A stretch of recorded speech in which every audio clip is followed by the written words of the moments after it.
If your blood runs orange and blue, this is the pod for you. You're listening to Orange and Blue Bloods, hosted by EJ Stewart and Tommy Beer. Let's get to it. So the NBA capped off its All-Star weekend with an All-Star game that is being criticized for its lack of defense and effort.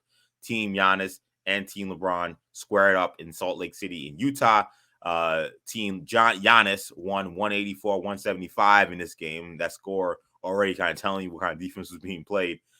Jason Tatum scored 55 points in the win. He broke the record for the most points ever scored in an All-Star game. He won the Kobe Bryant Award, which is the new All-Star Game MVP award that was renamed a couple of years ago.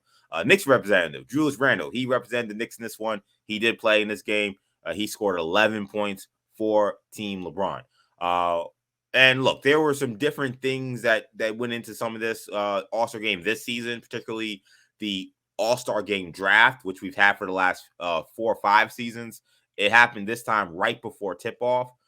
So there were players that were up on the stage, and then Giannis and LeBron were picking their teams right before basically the game was about to be played. They announced the players, they picked the players. There was a national anthem and an O Canada song, and then they went out there and played. But the game, as I said, was not only criticized by fans, but even the participants and the players that played in this game talked about it not really being what it had to be. Jaylen Brown called it a quote-unquote glorified layup line. Mike Malone said it was, quote, the worst basketball game ever played. He was a coach in this game. He's a coach of the Denver Nuggets. Michael Malone there saying, worst basketball game ever played. So this was, I don't think, the kind of showcase the NBA wanted, but it is what they got. So I'll ask Tommy here, because there's been some conversation just on the surface of, should this even matter? Should we have an issue with the fact that it's an All-Star game exhibition? Like, should we ask these guys to play ours? I'm going to ask you just on a basic level, though I think we already know this answer given your earlier comments.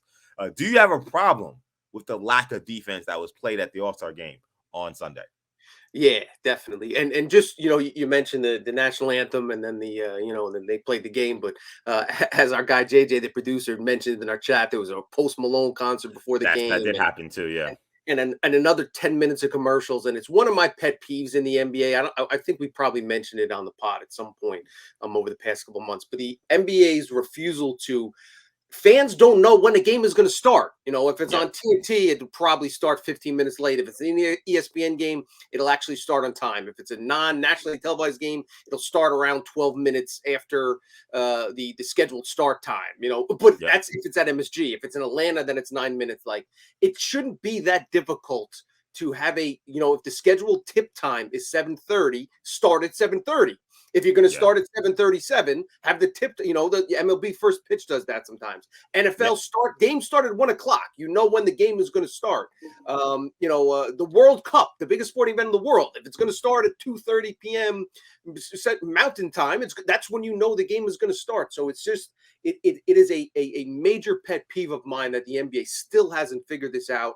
I know it frustrates fans. It's not a big deal, but it's something. I guess the benefit is maybe they can sneak in an extra couple commercials. But I just think it's a short term fix for a bigger issue. Just get that sorted out. Adam Silver, you've been ahead of the game on a lot of things, and you've improved the sport and improved the league in a lot of ways. That's something I hope that you continue to do in the future. That out of the way. As it turns out, the Post Malone concert was probably, he moved around more than most of the players, defensively. At least he moved around on stage and gave an effort, made it, shook hands with the folks in the crowd. That's the All-Star game. And again, you're a bigger All-Star game guy than I am. I never get too excited or too worked up about the All-Star teams or the guys nominated or the guys that the representative. The fact that Jalen, basically to my point, Jalen Brunson not being at that All-Star game is a joke. I think Knicks fans, the silver lining is he got a couple of days off to rest, and I think he's going to carry that chip on his shoulder for the following 6 weeks, as well he should, because he certainly earned the opportunity to be a representative All-Star that first season. As far as the game is concerned, yes. And it's always been a joke. There's been very limited defense, but we saw with the Elam ending the last couple of years, there's competitiveness in the fourth quarter that Yep. went out. That went by the wayside this year, and it's just again, it's just a glorified layup line. Somebody texted me. It's like a combination of like like a dunk contest and a 3-point shootout in the same game. But my point is like those. But it was if that would be true if the guys didn't care if they won the dunk contest or didn't care if Right. they won the 3-point shootout. Every once in a while in games past, you'd have a guy shoot from half court, or a guy gets hot, hits 3 threes in a row, then the crowd starts getting amped up, let him shoot 4 or 5, or there's a one-on-one. But yeah, just from start to finish, I think we kind of stuck with it, hoping that they would eventually ratchet up the intensity. Even and again, nobody wants them to play 100%. Nobody's Right. asking to put forth playoff intensity, but just at least try to stay in front of a guy and do something along those lines. So yeah, the game was boring. I thought this was a chance, the first Sunday without football and since September 1st or whatever, an opportunity for the league to kind of showcase their stars, and they did anything but. And I thought it was a laughable kind of a disrespect to the fans, just how little did the players cared about that performance. Yeah, I'm glad you kind of harping on the players because look, I am rarely the guy who is the old man who yells at the cloud. I'm rarely the guy, and I think people and you who've been on the show and listened to this podcast enough know that I'm not this generation of player can't do. I defend this generation player a lot. I defend this current day NBA a lot. That being said, I think that what happened on Sunday was a disgrace. Let's just be honest. I mean, we talk about all-star games in the past, and you're right. We're not saying that we want guys playing 100%. But I'm so glad apparently there are other all-star game fundamentalists out there that aren't just me, because people are posting clips from 1993. Yeah. People posting clips from 2001. People Yep. posting clips from 1998. And you watch those games.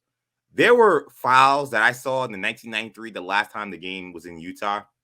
There are fouls in that game that would have been called flagrant fouls in an NBA regular season game this year. Like, I'm not like these guys were actually playing a real game. They were playing defense, playing hard. Of course, they're not going out there clubbing people, and they're not going out there trying to hurt anybody. But this generation of player annoyed me this weekend so much because, between Kevin Durant talking about, well, the fact that I did a trade request that that helps the league. It actually builds the excitement. And a lot of the stuff we do hear from these guys and the adoration that they clamor for, that they say that the other players in the past got that they didn't get. Well, those other players who make way less money, who had way less preparation in terms of how they got to prepare their bodies, the medical advancements from then to now, like without all that stuff, those guys gave us competent all-star games that we could at least watch and enjoy. And these players today want that same adoration and don't want to do any of that work. They don't want to do the dunk contest. They don't want to just stay in front of a man in an all-star game because, I might get hurt. It's like, guys, like, are you guys that soft? Are you guys that soft? I'm not talking about, again, go out there and do something stupid and risk your life. But you're playing a basketball game. I mean, if really just staying in front of a man playing defense is that much to ask, and that is that big a risk that you can get hurt, then why are we playing an all-star game? Like, I watched that game on Sunday and thought, this is the beginning of the end of this game, because you can't put that product out year in and year out. Like, I don't know if you saw, Tommy, but in the first quarter, they had, or might be in the early second quarter, I think, at some point, Adam Silver is sitting right next to a man that many people won't be familiar with. I am extremely familiar with him because I host the New Generation Hero Talk podcast where we talk about superheroes every week. He was sitting next to David Zaslav, who is the head of Warner Brothers CEO. Warner Brothers Discovery. He's the CEO. He is essentially the man that's going to be negotiating the next NBA contract for the next TV deal. TNT has those rights. We'll have to see whether or not they pick them up until after 2025. I know him well because he's also the head of DC Films, or at least he had to hire James Gunn and all those guys who now lead DC Films. And if you love superhero movies, you're very familiar with what David Zaslav has done. If you saw his face sitting next to Adam Silver, that was not a pleasant conversation. He looked like, this is what I'm paying for? And Adam Silver looked like he's trying to defend it. Like, yo, man, I know this is bad. We're going to try to figure it. Like, he didn't look like a happy man. That's a guy who was cutting major budget motion picture movies for the sake of a tax break. You think that he's going to give the NBA tens of billions of dollars for guys who won't play in TNT national TV games during the regular season, and then for the All-Star game, are going to put on that performance? I'm telling you, this is a lot bigger of a deal than I think people make it. And I think these players understand, because at the end of the day, these guys are getting so much money, and the game is so comfortable for them right now that they kind of think that these things that have been established as core elements of the sport kind of just are what they are. They're too big to fail, and it won't actually affect them. Trust me. It'll be very interesting to see what this next TV deal looks like. Everybody assumes, oh, they're going to get way more money. They'll probably get more money just based off of inflation. But I really worry about just kind of continuingly how much more you'll see these companies just throw out a bunch of money at these leagues and say, all right, it doesn't matter what crap you give us, we'll put it out there because we'll get enough bread. There are eyeballs who watch that, and people who watch that, and they turned off. I know I didn't because I didn't have to do a show on WFAN, had to talk about this crap for 3 hours. But there are a lot of people who watched that and said, this is ridiculous. Why am I still watching this? And it's annoying because, again, it's like you guys want the same money. You guys want the same adoration. You guys want the same love. But then those guys played in all-star games and gave us effort. Those guys did dunk contests. They did things to help establish parts of the NBA that have now become near and dear to the same people that you want their adoration from. And you're not going to get it with this kind of nonsense. So I couldn't believe how bad that was. And I thought, okay, maybe the first 3 quarters will be awful. And like it was. And it was, honestly, it was even worse than it's been in past years, which is saying a lot. But then to get to that fourth quarter and to still see essentially no effort was unbelievable. Like, I know Mike Malone credited Embiid and Kyrie Irving as 2 guys that were trying to, and I agreed with them. I thought both of those guys were kind of like clearly playing like this is a game, like, hey, maybe somebody will start playing if we start doing something. And it just didn't work. And then you got Jaylen Brown, who's in the game, saying it was a glorified layup line. I'm like, Jaylen Brown, why didn't you do something about it? You were in the game. Like, you were the one that was saying, all right, everybody clear out and stand on the sideline so me and Jaylen Brown can have a one-on-one game for 3 possessions. Like, you were in that game. How come you didn't make any change? I don't know. I think that this was really bad, and I think it's sad because, again, I think that this was the beginning of the end of the NBA All-Star game being a thing. I think if you told me 10 years from now that this is just an All-Star Saturday night and this game doesn't exist, I wouldn't be surprised. Okay, let me agree with you first, and then I'll push back on 2 things. First, in the agreement, the effort level. Again, we're not asking for playoff level intensity.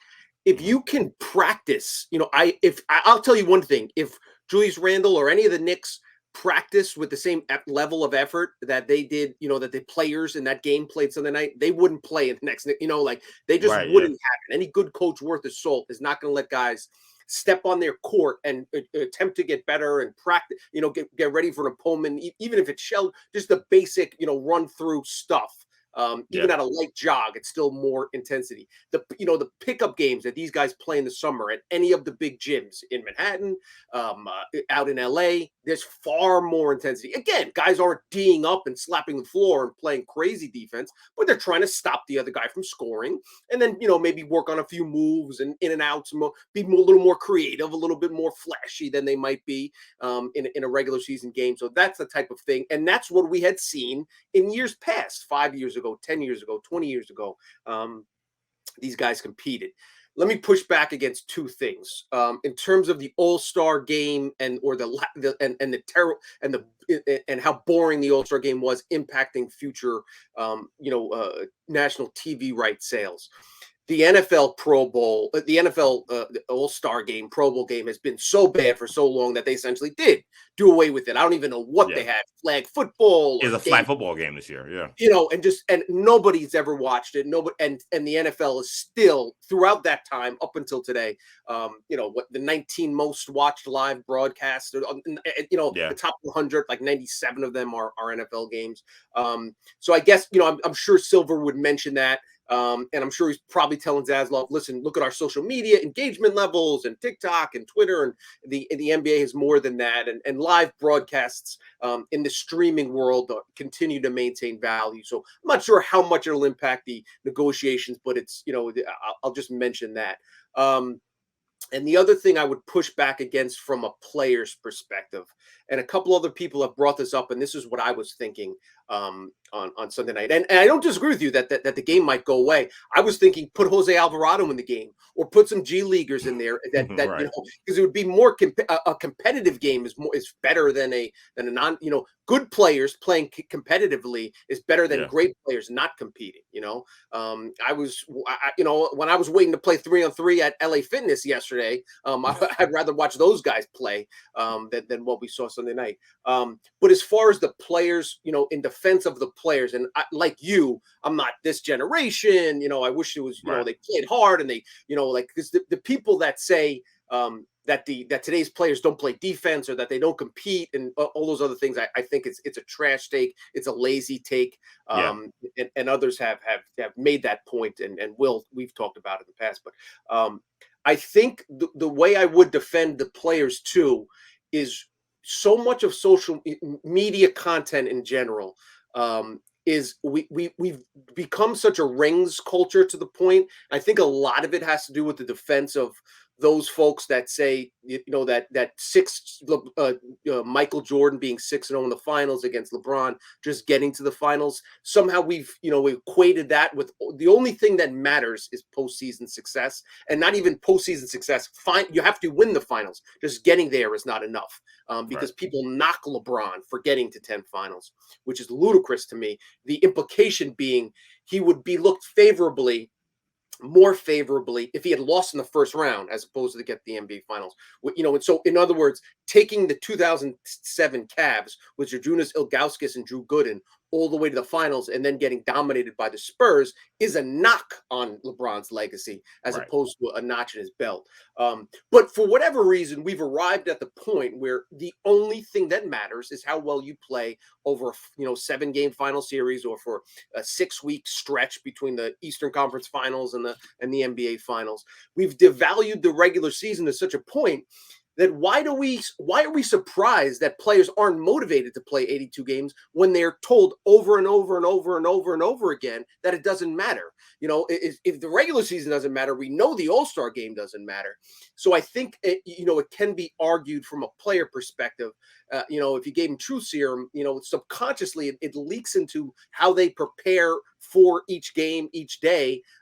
They understand that they're going to be regarded legacy-wise by how they perform over the 6 weeks in April. So how they perform from October through through March, it essentially doesn't matter. And this is a byproduct. Sunday night, I think, was a byproduct of that mentality that's crept in. And I've heard other people say that, and I don't think that it's a terrible take. But here's my pushback to that. Michael Jordan jumping from the free throw line in 1998 in Seattle earlier, I think in 87, like that increased his legacy. Kobe Bryant winning the dunk contest, Kobe Bryant going to starting in his first All-Star game in 1998 against MJ, that increased their legacy.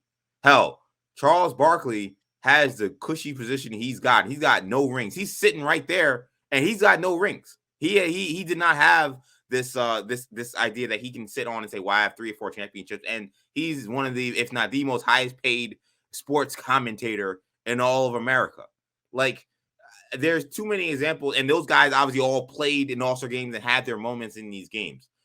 Magic Johnson, one of the greatest things about his legacy is coming back from HIV, playing in an All-Star game, hitting 7 or 8 threes in the fourth quarter. Like, these guys, yes, the championships mattered, but there are other things about their legacies that also mattered, and some of that stuff involved All-Star weekend. So, yes, we do harping a lot on the rings, but I think it's disingenuous to think that there isn't anything else about some of these guys' careers that actually it made them legends, that made them iconic. Like, Jordan being a slam dunk champion made him iconic, just as not just as much, but it added to the legacy with those championships. Kobe Bryant being a slam dunk champion, being the youngest All-Star game player ever, to have the most All-Star game MVPs to the point where they named the award after him. That adds to his legacy. Again, these guys think that stuff they don't think that matters, but then when they get in these conversations of GOAT conversations, greatest player ever, they say, well, why I'm not in the same conversation? And yes, people may start with the rings, but it's that other stuff too. Like that other stuff that those guys did that kind of helped move the game forward was important. And these guys don't take that. They take that for granted. Is it the fans' fault that maybe our conversation hedges too much on rings? I mean, maybe, but I just think that if these guys had any sense, you would see. And I think anybody who understands this game looks at this and says, wow, like, I don't know how many clips you see of Michael Jordan jumping from the free throw line. I don't know how many times I've seen Magic Johnson hitting those threes in 1990, 91, 92. Like these are important moments to the league. And I just like, yeah, we have rings culture, but I think these guys know better than that. If Trey Murphy did the dunks, copy the dunks that Jordan did, do you think he'd get a 50? And do you think it would be recognized or celebrated the same way? You know what I'm saying? I just think like it's kind of, it's been there, done that. It's just, us as a consumer base have seen something. So they got to go above and beyond and do something crazy. And like even, Tatum at 55 points on Sunday night, nobody's going to remember that favorably because it was in a meaningless scrimmage, So I understand your take. It certainly would mean more if it was in a competitive game. And you're right. Isaiah, Magic hitting those threes over Isaiah Thomas is a great moment. But I guess people just weigh the pros and cons and players do that. So it makes for interesting debate. That's for sure. Yeah. I mean, Dr. J, in the first dunk contest, going back in his last dunk contest, I mean, this weekend means a lot more to the league than I think a lot of people understand. And it's meant so much to a lot of these players' individual legacies than maybe people realize. And, yes, conversation is hedged has been a lot on rings, but I think that is Michael Jordan the exact same guy if he doesn't do any dunk contests, if he doesn't do anything in All-Star Weekend? I don't know. Like, I don't know if he's this athlete that is just this iconic, like Mike, the sneakers, all that stuff. Like that was as important to his image as it was being the best player in the NBA. I don't disagree with, and it's a part of it is because there's no TikTok, there's no Twitter, there's no place to consume 10-minute highlights, right? Because we weren't on a full, whereas 10-second highlights. But to your point, I don't think Jordan sells as many shoes. I don't think the Air Jordan brand becomes as iconic if it's not for the dunk contest and stuff like that. Yeah, and then like when I think about Magic and thinking about like HIV awareness and him going out there in those games, like how much good did he do playing in a game like that and playing the way he did, and how much people learned that weekend. Like these things matter. Like and it's unfortunate that like again, these are players essentially my generation. I'm 31 years old. Like, and our generation gets crapped on about feeling like we should be able to do less work and get the same amount of treatment, the same amount of love, and the same amount of money that other previous generations did. And I always fight back on that. But with this situation, with these players in the NBA, I feel like it's very like relevant. To me, it's very relevant.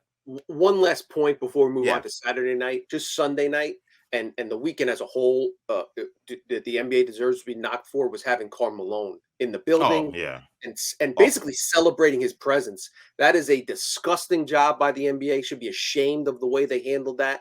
To basically someone who the backstory, Karl Malone impregnated a 13-year-old girl. During his college days,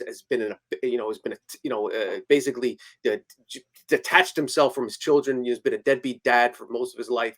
So for the NBA to not only, I understand it was in Utah, and then you have the insane conspiracy theories that John Stockton has espoused. Which is in and of itself, but for those, for Malone to judge the dunk contest Saturday night and then to be on a stage with Kareem Abdul-Jabbar and LeBron on Sunday when they were celebrating LeBron's passing passing Kareem as the all-time leading scorer. Terrible job by the NBA. They got to know better. I was offended by his presence there. Yeah, I mean, maybe they were catering to just that audience, that was there, but I don't know who anybody who watched that, who understands Karl Malone's backstory, wanted to see him there. I don't understand it. And it was very weird how they nobody really, I know someone during the weekend did a Q&A where they at least asked him about it. He finally had to at least deny or say, I don't want to talk about that stuff. Right. But like to even just like go around like as if that there's nothing weird about this guy was crazy. And he was like the unofficial MC of All-Star Weekend. It was bad. So it was not good. And nobody would have said anything if he wasn't there. You know, it wasn't like it was a Right. major story going into it. Or if somebody says something, the first thing that happens is the next. If you tweet something, "Where's Karl Malone?" The next comment under that tweet is, "Here's all you need to know about Karl Malone," and everybody gets it. Period. And if we're going to suspend Kyrie, and we're the last people to defend Kyrie, but Of course, Kyrie, you know, if you're going to suspend Kyrie for 5 games or so, there you have to also call into account, you know, Kareem's body work there, and it's quite frankly offensive. Yeah, I didn't like that, and I didn't like that they put Kareem and LeBron in that situation to have to, you know, Agreed. dap up Yeah. Karl Malone and take the picture. Like, it just that was bad. So Sunday night, not very fun. We did have All-Star.